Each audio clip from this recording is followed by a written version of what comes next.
नमस्कार, मैं हेमंत बघेल आप सभी का बहुत बहुत स्वागत करता हूं अपने इस YouTube चैनल में।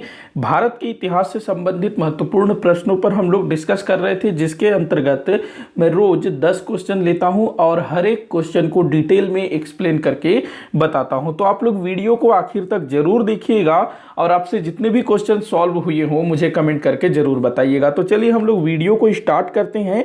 पहला क्वेश्चन यहाँ पर मैंने लिया है, तो कौटिल्य के अर्थशास्त्र के अनुसार मौर्यकालीन न्याय व्यवस्था में निम्न न्यायालय अस्तित्व में थे।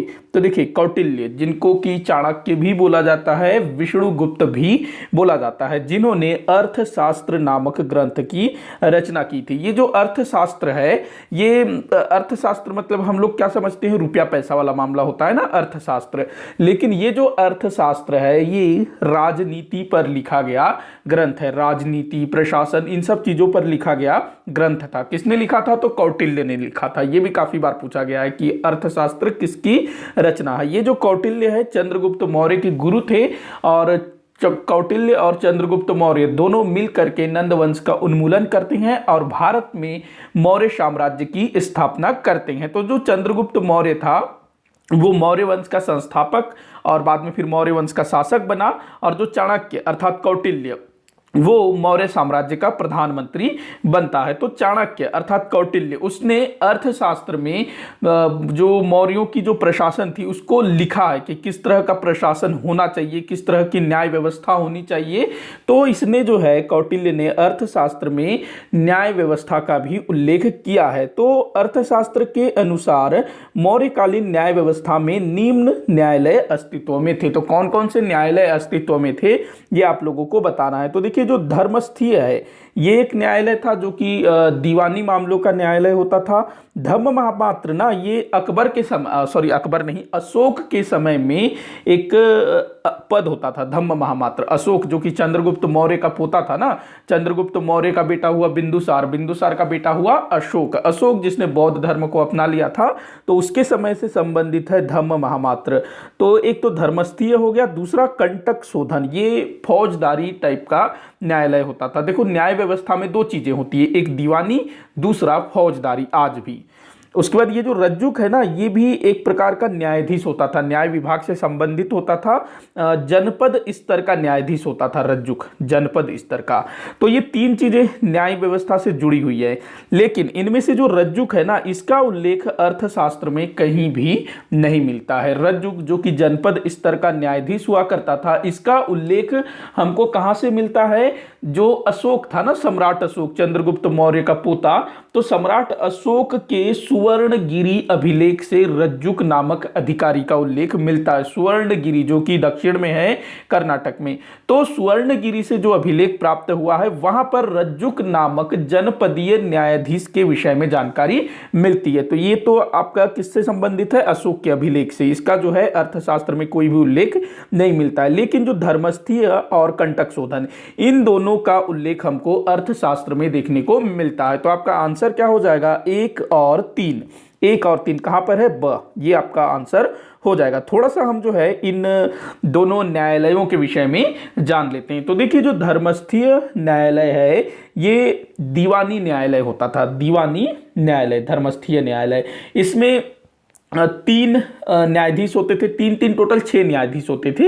जो 3 न्यायाधीश होते थे वो धर्मशास्त्र में दक्ष न्यायाधीश होते थे। मतलब कि जो 3 न्यायाधीश होंगे वो धर्मशास्त्र में दक्ष होंगे, मतलब कि धर्म के विषय में जानकार होंगे, क्योंकि उस समय जो न्याय व्यवस्था है वो धर्म पर आधारित होती थी। तो धर्मशास्त्र में दक्ष 3 न्यायाधीश, जिनको धर्मस्थ अथवा व्यवहारिक कहा गया। देखो, ये भी पूछा गया है कि धर्मस्थ अथवा व्यवहारिक नामक न्यायाधीश किस न्यायालय से संबंधित है? तो वो धर्मस्थीय न्यायालय से संबंधित है। धर्मस्थ में लिख ही देता हूं, धर्मस्थ, इसी को बोला जाता था व्यवहारिक।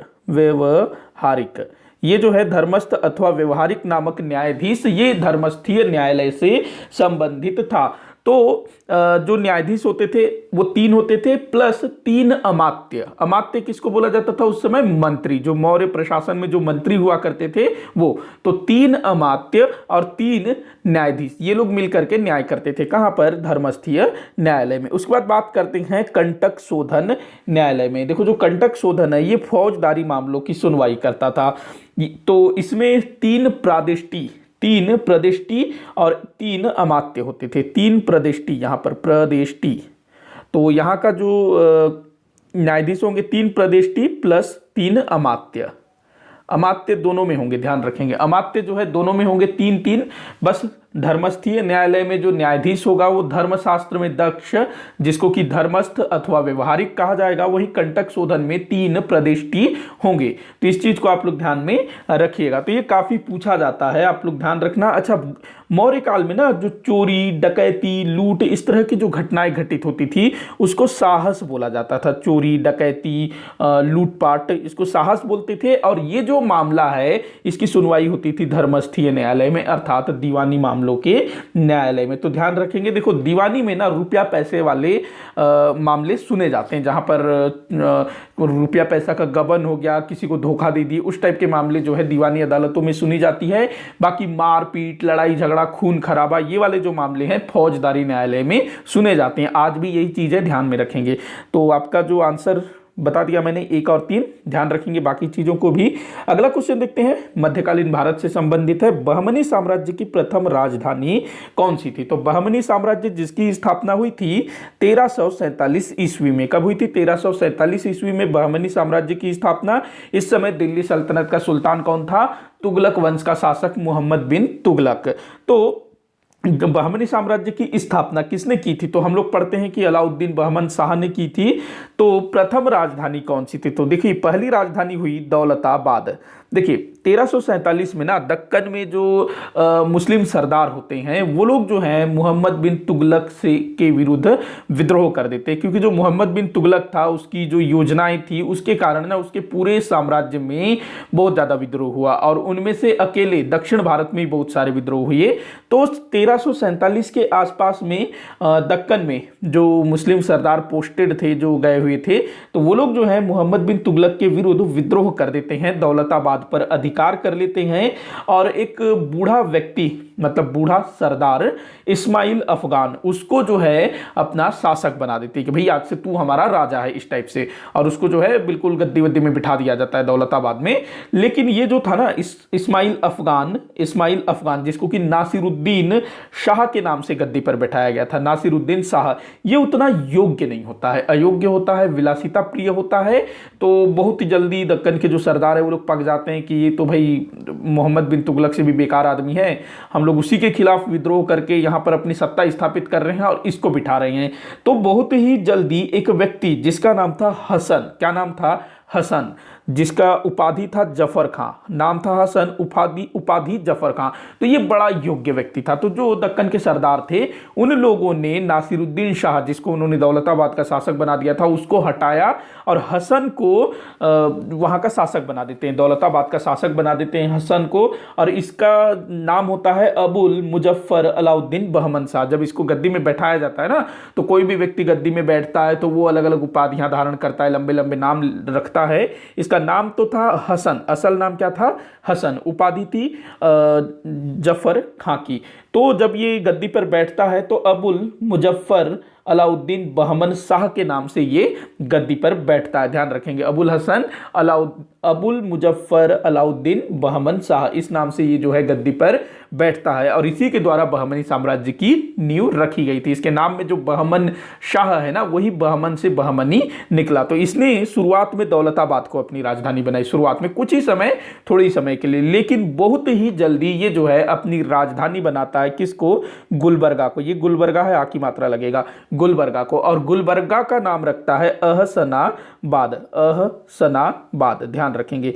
तो इस प्रकार से जो पहली राजधानी थी वो दौलताबाद थी, भले ही थोड़े समय के लिए दौलताबाद थी। उसके बाद फिर ये जो है गुलबर्गा को अपनी राजधानी बनाता है। कौन? अलाउद्दीन बहमन शाह। आगे चल करके फिर जो राजधानी है जो कि गुलबर्गा में होती है, अहसनाबाद में। वहां से फिर ना राजधानी स्थानांतरित हो जाती है कहां पर, बीदर में। ध्यान रखेंगे बीदर। बीदर में किसके समय में हुई थी, तो सिहाबुद्दीन अहमद प्रथम के समय में। सिहाबुद्दीन अहमद प्रथम, इसके समय में राजधानी जो है गुलबर्गा, जिसका नाम अहसानाबाद हो चुका था, तो वहां से जो है बीदर स्थानांतरित होती है और बीदर का नया नाम रखा जाता है मुहम्मदाबाद। मुहम्मदाबाद, ध्यान रखेंगे इस चीज को। उसके बाद फिर बहमनी साम्राज्य विघटित हो जाता है कुछ समय बाद। तो ये राजधानी थी सबसे पहले दौलताबाद, फिर गुलबर्गा, फिर बीदर। आगे बढ़ते हैं, अगला क्वेश्चन देखते हैं। निम्न कथनों पर विचार कीजिए। तो नीचे कुछ कथन दिए हुए हैं, बोल रहा है कि उन पर विचार करिए। तो देखिएगा, कथन आप पढ़िए। पहला दिया है, बौद्ध धर्म एवं जैन धर्म के प्रवर्तक क्षत्रिय कुल के थे। जी हाँ, बिल्कुल सही कथन है। जो पहला जो कथन है वो बिल्कुल सही है। गौतम बुद्ध हो या फिर महावीर स्वामी जी हो, दोनों ही कहाँ से थे, क्षत्रिय कुल के थे। देखो, जो गौतम बुद्ध जी थे उनकी अगर मैं बात करूं तो ये शाक्य गणराज्य कि जो प्रमुख थे सुदोधन, उनके पुत्र थे ना। मतलब क्षत्रिय कुल में उत्पन्न हुए थे ये लोग। और इनके जो मतलब इनका जो राज्य था वो गणराज्य था। ध्यान रखेंगे, इनका राज्य कैसा था, गणराज्य था। तो गौतम बुद्ध जी शाक्य कुल से थे और जो महावीर स्वामी जी थे वो लिच्छवी कुल से संबंधित थे। लिच्छवी कहाँ शासन करते थे, वैशाली में। तो दोनों ही जो है क्षत्रिय कुल में उत्पन्न हुए थे। तो पहला पॉइंट बिल्कुल सही बोल रहा है। दूसरा बोल रहा है, बौद्ध धर्म एवं जैन धर्म दोनों में ही जनसाधारण की भाषा के माध्यम से प्रचार प्रसार किया। तो जी हाँ, बिल्कुल सही है।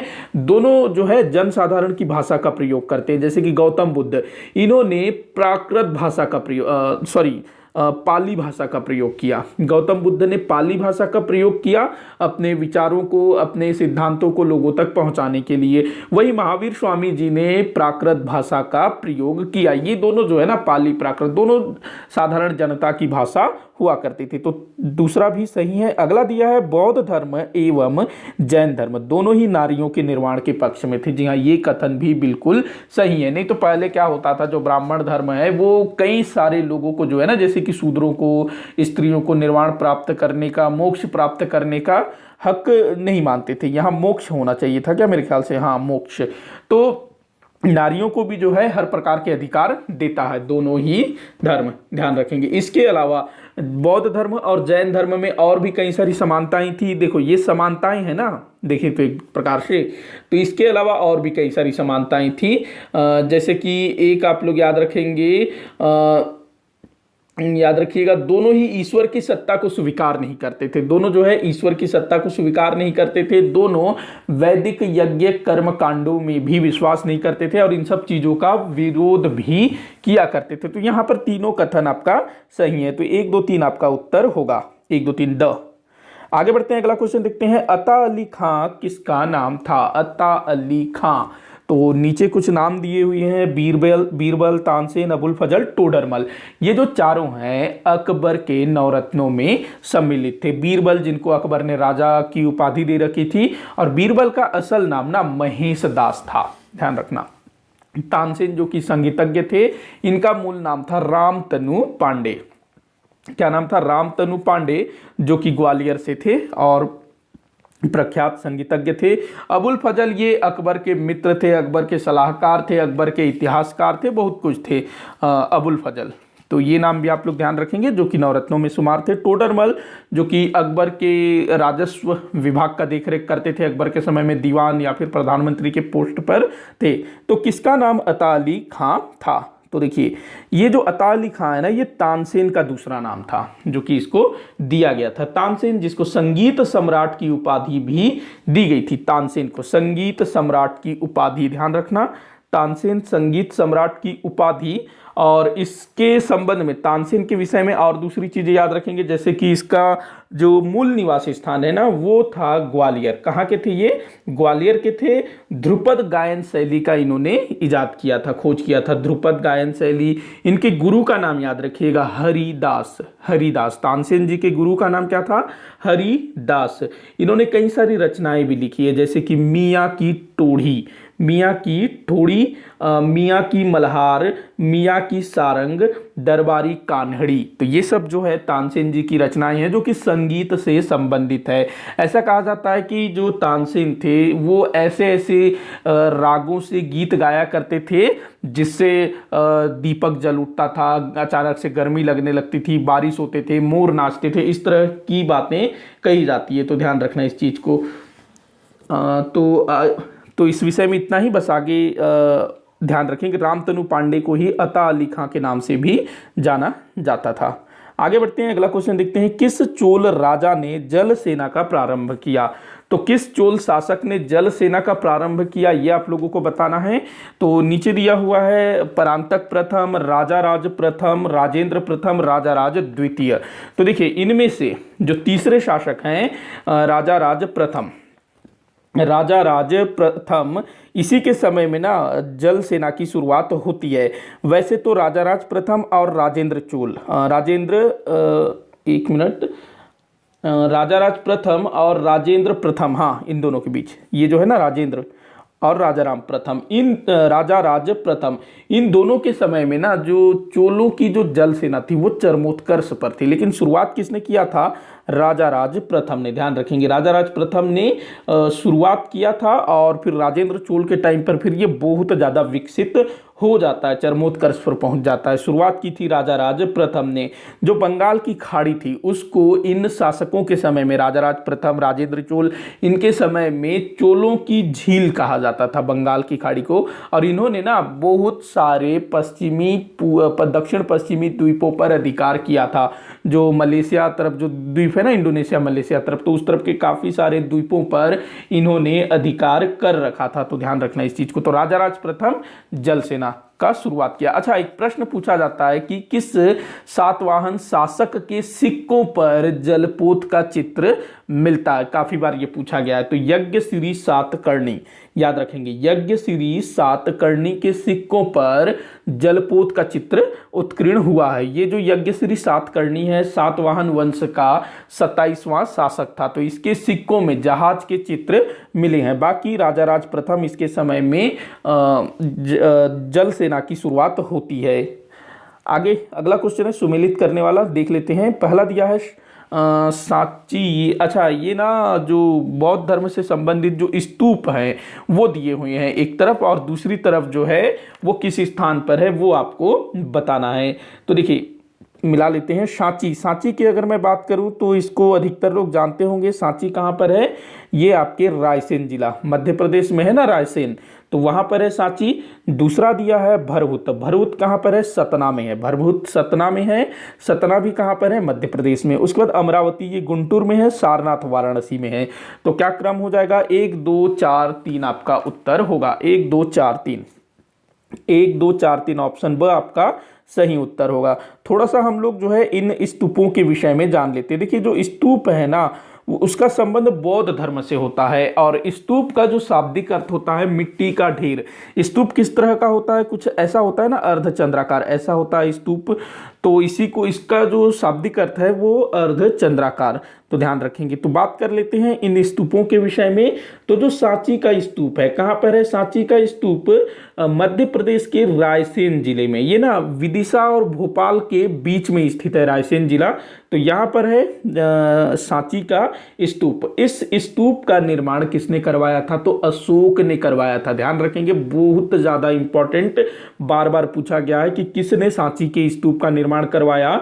तो मौर्य सम्राट अशोक द्वारा इसका निर्माण करवाया गया था, जिसने बौद्ध धर्म अपना लिया था ना। उसके बाद पुष्यमित्र शुंग द्वारा ये जो रायसेन में जो सांची का बौद्ध स्तूप है ना उसके चारों तरफ पत्थर के जंगले लगवाए थे पुष्यमित्र शुंग ने।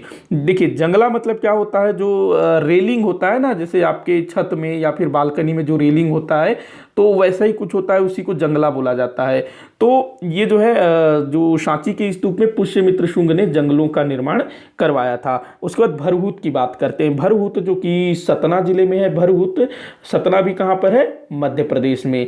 तो ये जो स्तूप है इसमें भी ना पुष्यमित्र शुंग, मतलब जो शुंग शासक थे पुष्यमित्र शुंग, उसने जो है लकड़ी के जंगले लगे हुए थे पहले। इसका निर्माण भी अशोक के समय में हुआ था। तो पहले लकड़ी के जंगले लगे हुए थे, उसके चारों तरफ लकड़ी का एक सुरक्षा दीवार।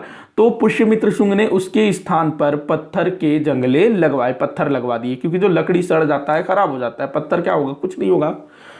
अगला है अमरावती। अमरावती जो कि गुंटूर जिले में है।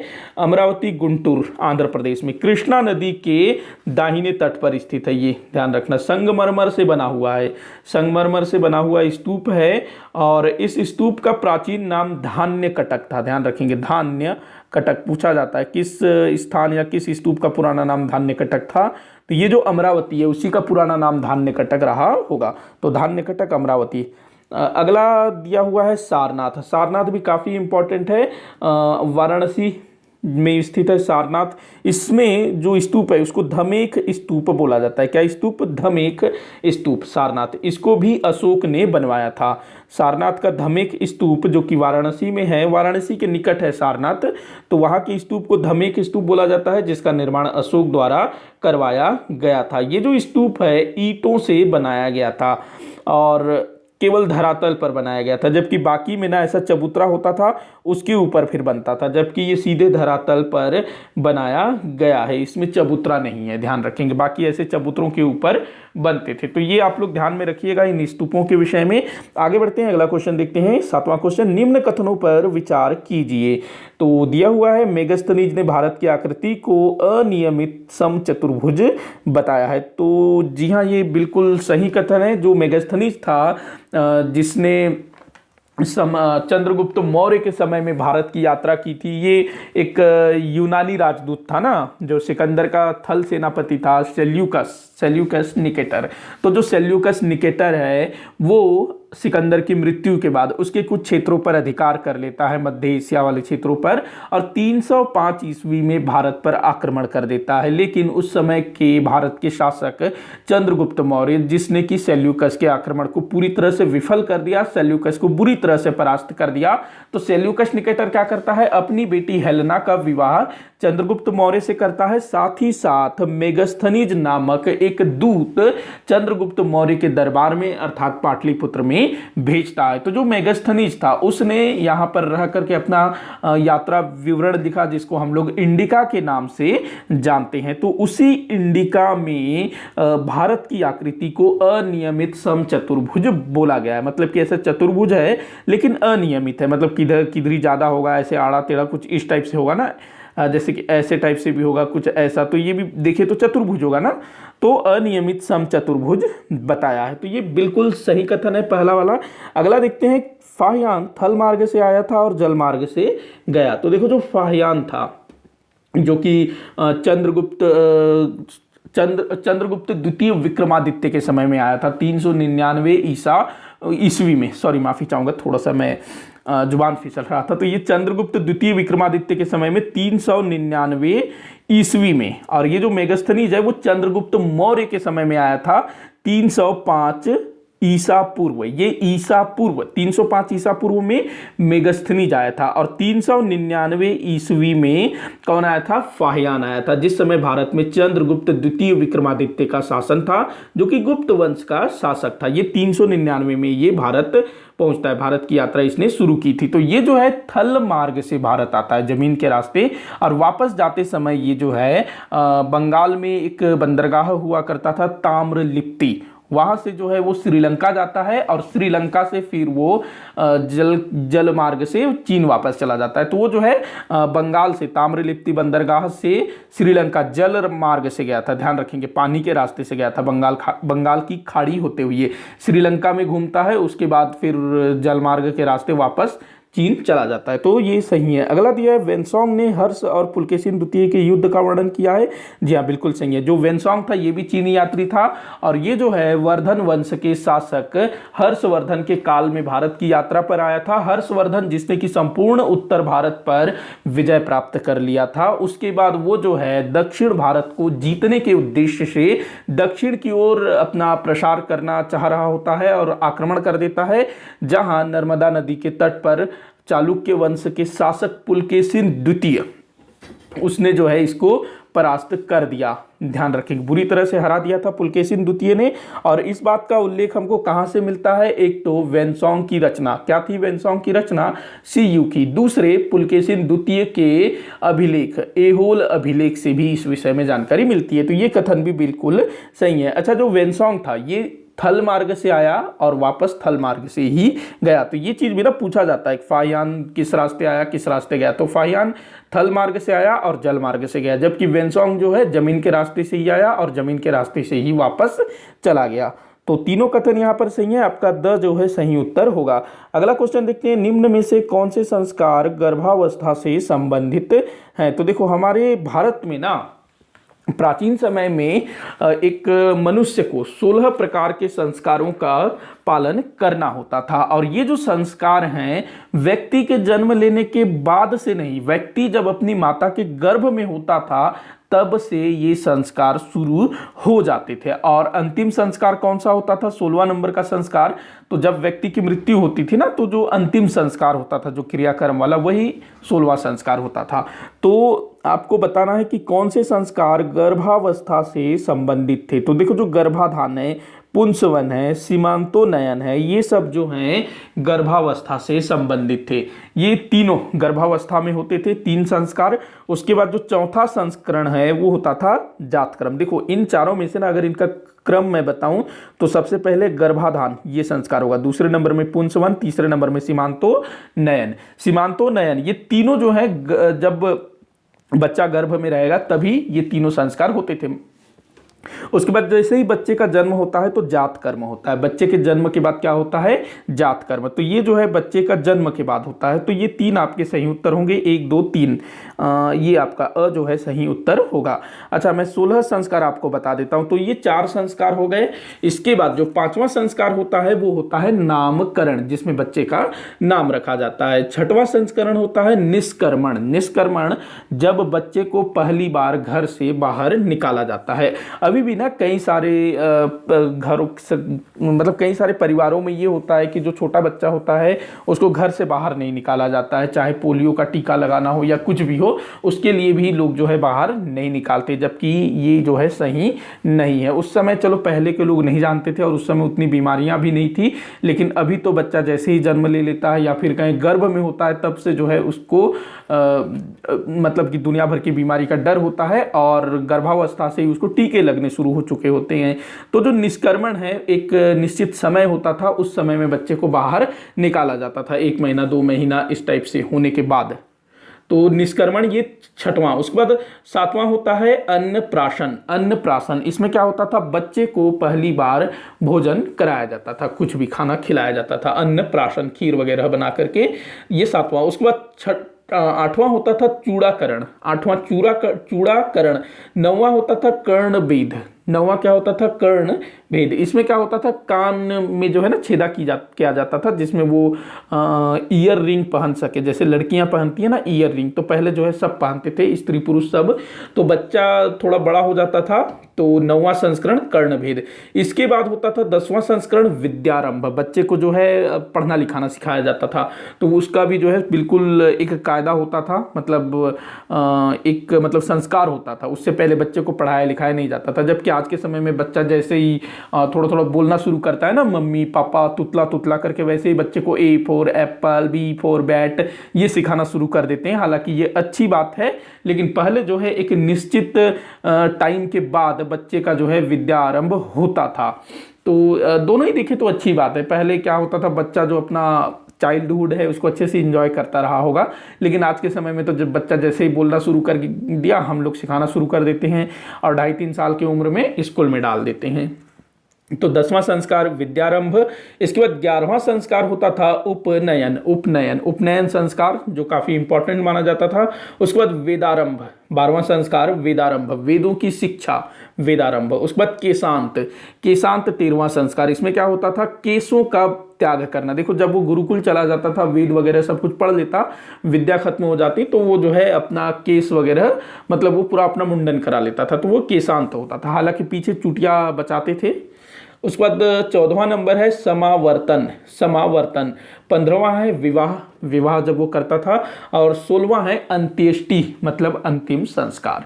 तो ये 16 संस्कार आप लोग ध्यान रखिएगा। 3 संस्कार ये काफी बार पूछा गया है, स्पेशली यूजीसी नेट जेआरएफ में बहुत पूछा जाता है ये चीज। तो ये 3 जो है गर्भावस्था से संबंधित है, और कौन सा संस्कार किस विषय से संबंधित है इसको भी आप लोग जरूर से ध्यान रखेंगे। मेरे चैनल पर ना मैंने संस्कारों के ऊपर डिटेल में वीडियो बनाया हुआ है, आप लोग उसको जरूर देखिएगा। आगे बढ़ते हैं हम लोग, अगला क्वेश्चन देखते हैं। डलहौजी की हड़प नीति के तहत, यहाँ के आना था, तो डलहौजी के हड़प नीति के तहत भारत विलय किए गए, मैं क्या लिखा हूँ माफी चाहूंगा, बहुत ज्यादा मिस्टेक कर गया हूं। तो देखिए डलहौजी की हड़प नीति के तहत भारत, ब्रिटिश भारत होना था, ये ब्रिटिश भारत या फिर ब्रिटिश ईस्ट इंडिया कंपनी में विलय किए गए राज्यों का सही क्रम क्या है। तो ये इसका सही प्रश्न होना था कि जो लॉर्ड डलहौजी था, जो 1848 से 1856 तक भारत का गवर्नर जनरल था, तो उसके द्वारा हड़प नीति चलाया गया था। तो डलहौजी की हड़प नीति के तहत ब्रिटिश ईस्ट इंडिया कंपनी में विलय किए गए राज्यों का सही क्रम क्या है, ये आप लोगों को बताना है। माफी चाहूंगा, मैं थोड़ा सा मतलब इसमें टाइपिंग मिस्टेक कर गया, मुझे मतलब क्रॉस चेक भी मैं नहीं किया। तो देख लेते हैं। सबसे पहले देखिए सतारा, सबसे पहले जो है सतारा को शामिल किया गया, सबसे पहले सतारा को 1848 में। तो सतारा जो है सबसे पहले डलहौजी की हड़प नीति का शिकार हुआ, ध्यान रखेंगे। सतारा सबसे पहले डलहौजी की हड़प नीति का शिकार होता है। इसके बाद जो अगला नंबर आता है सतारा के बाद, एक मिनट, सतारा के बाद जो अगला नंबर आता है वो होता है बघाट। दूसरे नंबर में कौन आता है, बघाट। तो सतारा 1848 में, 1848 में सतारा, यहाँ पर ना छत्रपति शिवाजी महाराज के वंशज शासन करते थे सतारा में। सतारा जिसको सातारा भी बोला जाता है ना, ये सातारा, कई सारे बच्चे बोलते हैं बाद में सर सतारा नहीं सातारा। उसके बाद बघाट, बघाट को 1850 में हड़प नीति के तहत विलय किया गया ब्रिटिश ईस्ट इंडिया कंपनी में। इस वक्त झांसी 1853, झांसी 1853, नागपुर 1854। तो ये आपका सही क्रम होगा 1 4 2 3, 1 4 2 3, 1 4 2 3 स आपका राइट आंसर होगा। थोड़ा सा हम लोग बात कर लेते हैं डलहौजी के हड़प नीति के विषय में। तो देखो लॉर्ड डलहौजी, इसने जो नीति चलाई हड़प नीति, इसके तहत क्या था कि जो भी राज्य ब्रिटिश ईस्ट इंडिया कंपनी के नियंत्रण में है, उसके प्रभाव में है, तो वैसे राज्यों में अगर किसी राजा का कोई पुत्र नहीं होता है, मतलब कि वो निसंतान होता है, उसका कोई वैध उत्तराधिकारी नहीं होता है, तो ऐसी स्थिति में उस राजा को गोद लेने का अधिकार नहीं दिया जाएगा। अगर उसको गोद लेना है तो वो कंपनी से पूछेगा, ब्रिटिश ईस्ट इंडिया कंपनी से, और कंपनी चाहे तो उसको परमिशन दे सकती है और नहीं चाहे तो नहीं दे सकती है। तो ये चीज़ जो है उस समय के जो भारतीय राज्य थे उनके ऊपर ज़बरदस्ती थोप दिया गया कि भाई तुम्हारा अगर कोई बच्चा नहीं है, औलाद नहीं है, निसंतान हो, तो तुम्हारे राज्य को हम अपने राज्य में मिला लेंगे तुम्हारी मृत्यु के बाद। तो यही हुआ, जो सतारा के राजा थे उनकी डेथ हो जाती है, झांसी के जो राजा थे गंगाधर राव उनकी भी डेथ हो जाती है, मतलब इन सब के जो राजा थे ना उनकी डेथ हो जाती है। और फिर जो क्या कहते हैं, जो उस राज्य को ब्रिटिश ईस्ट इंडिया कंपनी क्षेत्र में मिला लिया जाता है। देखो कई सारे जो राजे महाराजे थे उन्होंने गोद भी ले रखा था, और कईयों ने तो अंग्रेजों से परमिशन भी लेने की कोशिश की थी, लेकिन जो अंग्रेज थे ना वो जानबूझ कर के परमिशन नहीं देते थे। तो ये आप लोग ध्यान रखिएगा। अच्छा, अवध को आप लोग ध्यान रखेंगे, जो कि डलहौजी के टाइम पर ब्रिटिश साम्राज्य में मिलाया गया था, लेकिन अवध का विलय हड़प नीति के तहत नहीं हुआ था। अवध के जो नवाब थे उस पर कुशासन का आरोप लगाया गया कि भाई तुम जो है ढंग से शासन नहीं कर रहे हो, प्रजा दुखी है, इसीलिए तुम्हारे राज्य को हम ब्रिटिश साम्राज्य में मिला रहे हैं। वहीं पंजाब की बात करें तो इसको जो है युद्ध से जीता गया था। द्वितीय आंग्ल सिख लड़ा गया था ना डलहौजी के टाइम पर 1848 से 1849 के बीच। प्रथम आंग्ल सिख युद्ध किसके समय में लड़ा गया था? गवर्नर जनरल लॉर्ड हार्डिंग के समय 1845 से 1846 के बीच। तो पंजाब को युद्ध द्वारा जीता गया था। इसके अलावा सिक्किम को भी जो है कूटनीति पूर्वक उसको भी अपने प्रभाव में लिया गया था। तो ये आप लोग कुछ चीज़ों को ध्यान में रखिएगा, मतलब कि उसके समय में सभी राज्यों को हड़प नीति के तहत नहीं हड़पा गया था, क्योंकि ऐसा तो नहीं है ना भाई कि हर राज्य का राजा निसंतान ही होगा। जो अवध था ना, इस पर अंग्रेजों की नज़र पहले से ही लगी हुई थी। डलहौजी को मतलब उम्मीद था कि ये भी हड़प नीति के चक्कर में आ जाएगा, लेकिन उसकी बच्चे बच्चे सब थे, तो डलहौजी को कोई दूसरा रास्ता नहीं दिखा, तो उसने कुशासन का आरोप लगा दिया, कैसे भी करके उसको अवध को हड़पना ही था। तो अवध को ना 1856 में मिलाया गया। तो क्या आंसर हो जाएगा, मैंने बता दिया ना, ब आंसर हो रहा है शायद 1 3 2 4। आगे बढ़ते हैं, इस वीडियो का आखिरी क्वेश्चन देख लेते हैं। स्त्रियों के उत्थान के लिए लाए गए निम्न अधिनियमों का सही कालक्रम क्या है। तो देखो, जब हमारा भारत गुलाम था तो उस समय काफ़ी सारे जो समाज सेवी लोग थे, वो लोग जो है समाज में व्याप्त कुरीतियों को सुधारने का, दूर करने का भी प्रयास कर रहे थे। जैसे कि राजा राम मोहन राय ने सती प्रथा के विरुद्ध काफ़ी मतलब लिखा, और वो सफल भी हुए थे। उस समय के जो गवर्नर जनरल थे, बंगाल के governor general Lord William Bentinck, उन्होंने जो है सती प्रथा पर प्रतिबंध भी लगा दिया था। तो दे रहा है कि स्त्रियों के उत्थान के लिए लाए गए निम्न अधिनियमों का सही कालक्रम क्या है। तो देखो, सती प्रथा, अभी मैंने बताया राजा राम मोहन राय के प्रयासों से हुआ था सती प्रथा। सती प्रथा के विरुद्ध अधिनियम लाया गया, सती प्रथा को जो है गैर कानूनी घोषित किया गया। ये हुआ था आपका 1829 में। कब हुआ था? 1829 में। उसके बाद है हिंदू विधवा पुनर्विवाह अधिनियम। देखो, हमारे भारत में ना प्राचीन समय से ही जो विधवा स्त्री है उसको पुनः विवाह का अधिकार नहीं है। आज भी कई सारे समाजों में जो विधवा है वो दोबारा विवाह नहीं कर सकती, उसको उसका जो जीवन है कष्टमय होता है। आज के समय में भी आप लोगों ने देखा होगा ना कि जो विधवाएं होती है उनको जो है वाइट कलर का कपड़ा पहनना होता है, वो श्रृंगार भी नहीं कर सकती है। तो काफ़ी सारी बाध्यताएं आज भी है, लेकिन कई सारे जो समाज है वहाँ पर विधवाओं का दोबारा विवाह हो रहा है, अच्छी बात है। लेकिन आज भी कहीं ना कहीं ये जो चीज़ है ना वो सही नहीं हुई है। तो हिंदू विधवा पुनर्विवाह अधिनियम मतलब कि विधवाओं को फिर से विवाह करने के अधिकार देने के उद्देश्य से हिंदू विधवा पुनर्विवाह अधिनियम लाया गया। कब लाया गया था? तो 1856 में। इस समय गवर्नर जनरल कौन थे? तो लॉर्ड कैनिंग। देखो, जो डलहौजी था ना वो चला गया था। हालांकि जब डलहौजी गवर्नर जनरल था तो उसके समय भी ये जो हिंदू विधवा पुनर्विवाह अधिनियम है इसको लाने का प्रयास किया गया था। जो ईश्वर चंद्र विद्यासागर थे ना, जिनके प्रयासों से ये वाला अधिनियम पारित हुआ था, तो वो पहले से ही प्रयासरत थे। लेकिन जब लॉर्ड कैनिंग गवर्नर जनरल बनकर के आए तो उनके समय में ये वाला अधिनियम पारित हुआ। तो गवर्नर जनरल पूछेगा तो लॉर्ड कैनिंग। देखो, ये वाला जो क्वेश्चन है ना, आपको एक तरफ जो है जैसे कि यहाँ पर तो वो सही कालक्रम में लगाइए ये बोल रहा है, इसको आपको ना जोड़ी मिलाओ के रूप में भी दे सकता है। एक तरफ ये सब दे देगा, दूसरी तरफ इनसे जुड़े हुए व्यक्ति, जैसे कि मैंने बताया सती प्रथा में राजा राम मोहन राय, या फिर आपसे गवर्नर जनरल पूछ सकता है सती प्रथा में कौन से governor general? Lord William Bentinck. वही हिंदू विधवा पुनर्विवाह अधिनियम कौन से समाज सेवी जुड़े हुए हैं? तो ईश्वर चंद्र विद्यासागर। और गवर्नर जनरल कौन है? Lord Canning. तो ऐसे आप ना चीजों को ध्यान में रखिए। देखो, क्वेश्चन वही होगा, चीज वही होगा, लेकिन उसको पूछने का तरीका थोड़ा सा डिफरेंट होगा।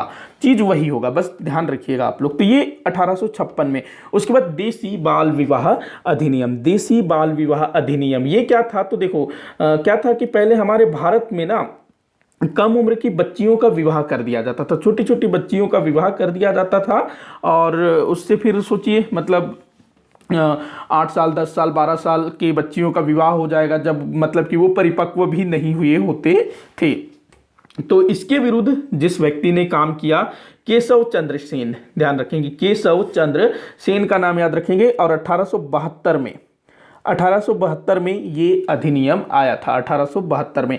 उसके बाद शारदा अधिनियम, बहुत ज़्यादा इंपॉर्टेंट है। अच्छा, ये जो देसी बाल विवाह अधिनियम पारित हुआ ना, इसके तहत लड़कियों की जो आयु है वो 14 वर्ष रखी गई। मतलब 14 वर्ष से कम आयु की बच्ची का विवाह नहीं किया जा सकता। वहीं 18 वर्ष से कम आयु के लड़के का विवाह नहीं हो सकता। तो ये जो है 14 और 18 रखा गया। अभी कितना है? 18 और 21।